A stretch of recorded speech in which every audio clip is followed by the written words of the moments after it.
Hey there, Wisdom for the Wayward Soul here. And if you've been thinking about Lenormand, getting into learning Lenormand, or you're just interested in how it works, one of the first places I tell people to start isn't actually with the definitions of the cards, but with the polarities of them. This is important because it tells us how this energy is going to impact our life. So there's a positive, a neutral, and a negative.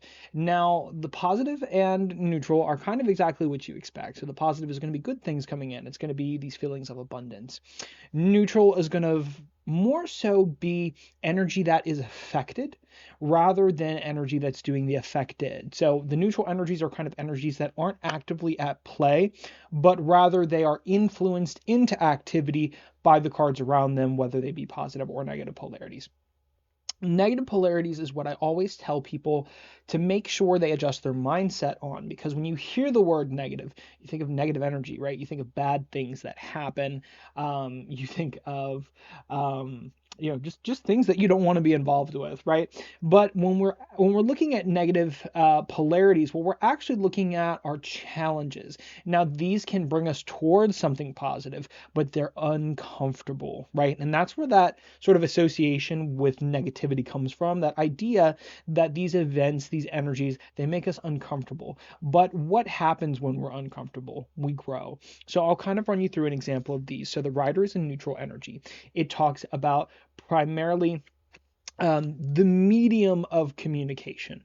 And it's the sister card to another card in the Lenormand deck, and we might talk about that in a later video. But that really talks about how messages are delivered, the medium in which they're delivered. It itself is not actually affecting anything. It is affected or influenced by other cards. The cross is a negative polarity card. So what I want you to think about with the cross, a lot of people try to equate it to a religious symbol, but the cross is, think like your cross to bear, right? The idea of this consistent challenge, the idea of something that we're constantly dealing with, constantly struggling with.